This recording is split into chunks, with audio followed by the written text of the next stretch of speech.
Je passe la parole à Catherine Guy, qui est présidente de l'Institut d'aménagement et d'urbanisme de Rennes. Donc oui, moi j'ai un grand plaisir à être ici.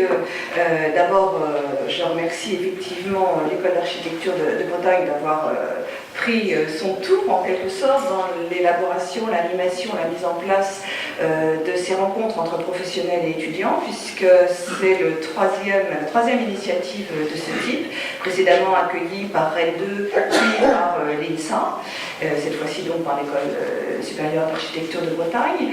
Et cette initiative, en fait, est une initiative à laquelle l'IAUR tient beaucoup, parce qu'elle est en quelque sorte emblématique de ce qu'a été la création de cet IAUR, de ce qu'a été son projet. C'est-à-dire le projet de réaliser une fédération des formations, donc finalement quelque chose, de toute façon, même si on ne voulait pas le faire, on aurait été obligé de le faire dans la configuration institutionnelle actuelle, donc c'était important de le faire, mais ça n'était pas en quelque sorte discriminant dans la configuration des instituts en France.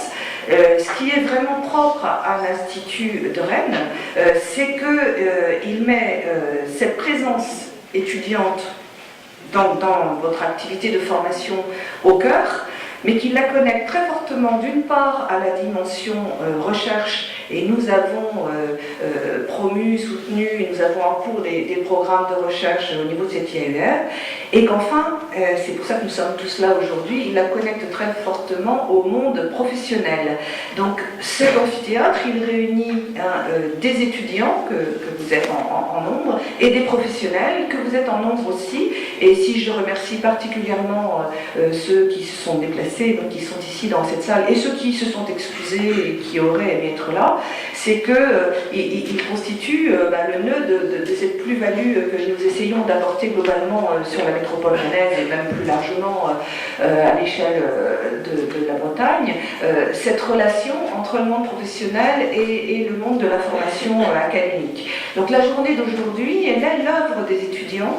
Elle est vraiment une mobilisation des étudiants et de leurs professeurs et de l'équipe de l'IAUR, bien entendu, mais au cœur, il y a les étudiants et cette connexion avec le monde professionnel. Alors, d'où nous sont venus ces thèmes? Il y a 2 ans, construire en hauteur, la nécessité ou pas, et comment construire en hauteur. L'an passé, la ville des réseaux, donc les réflexions autour des réseaux dans la ville, réseaux techniques, réseaux intelligents, réseaux sociaux.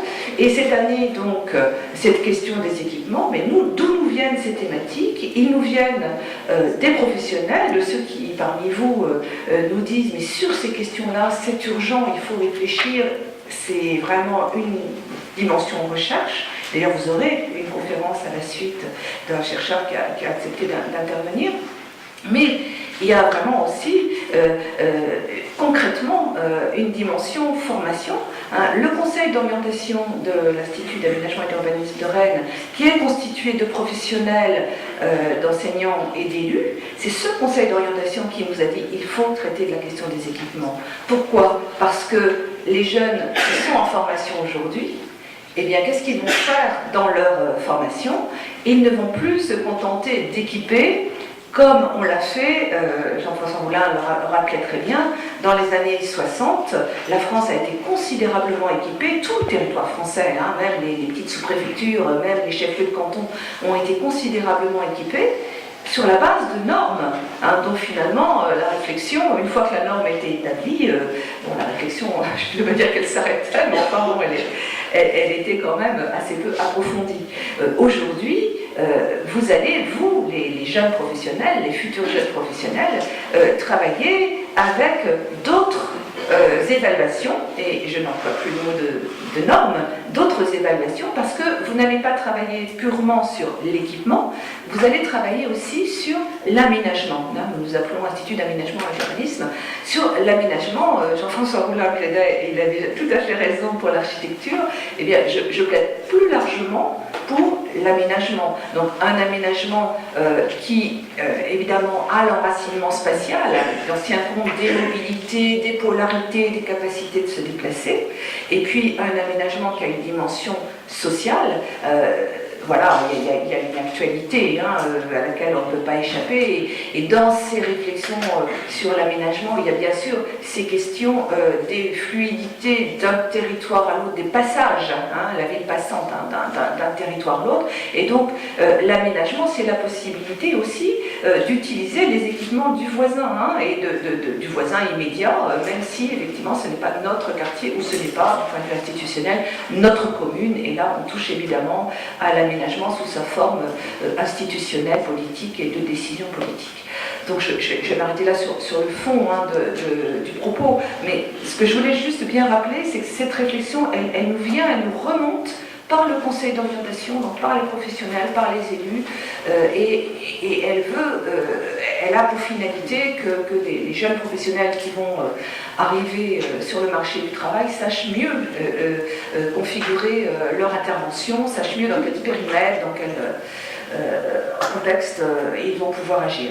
Évidemment, dans le contexte, il y a aussi la moindre capacité à investir massivement. On sait bien que les conditions financières ne seront plus les mêmes dès aujourd'hui, et sans doute pour un temps assez important.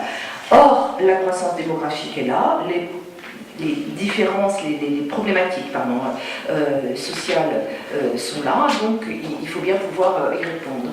Donc je ne vais pas détailler sur les trois commissions qui ont été proposées, organisées, mises en place par les étudiants. Je vais laisser mon successeur le faire, mais je pense qu'elles me paraissent extrêmement bienvenues du point de vue des trois questions qui sont posées. Non, je vais juste finir mon propos. En remerciant, donc je l'ai fait déjà à l'équipe de l'IAUR et puis tous les étudiants et professeurs qui se sont mobilisés pour cette journée. Je voulais aussi remercier la mobilisation d'un master dont un professeur et plusieurs étudiants sont là aujourd'hui. C'est le master création et management multimédia de Rennes 2. Donc vous voyez qu'ils filment, qu'ils sont en train d'enregistrer les travaux que nous avons aujourd'hui. Et cette journée de travail, elle sera donc disponible ensuite sur le site de l'IAUR. Nous sommes, je vais finir sur ce propos, nous sommes en train d'essayer de donner une plus grande visibilité à la métropole rennaise au niveau national et international.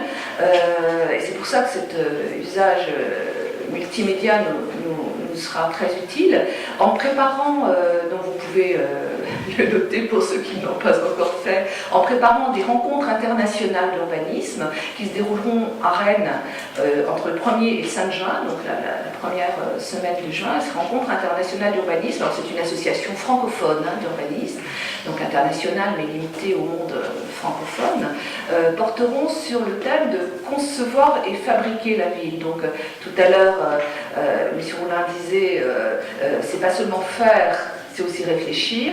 Donc voilà, quand on met aussi ensemble tous les verbes qui sont nécessaires pour réussir à réaliser un aménagement satisfaisant, qui satisfasse le maximum des besoins, eh bien, on a cette idée de concevoir et faire. Alors, on est bien obligé de mettre un ordre, parce que dans la langue française, la simultanéité n'existe pas vraiment, mais ce que nous voudrions arriver à montrer lors de cette semaine de l'urbanisme, ces rencontres d'urbanisme première semaine de juin, c'est que à Rennes, nous essayons, à Rennes et dans son grand bassin, je dirais, mais on a vraiment des réalisations extrêmement importantes, intéressantes, quand on regarde les Côtes d'Armor, le Meunier, quand on regarde au nord de l'île-et-Vilaine, la région Fougères, Saint-Brice-en-Coble, eh bien c'est concevoir et faire ensemble. Donc sur les équipements, cette journée va déjà essayer d'anticiper, de proposer des premières réponses, et puis nous nous retrouverons, j'en suis certaine, la première semaine de juin.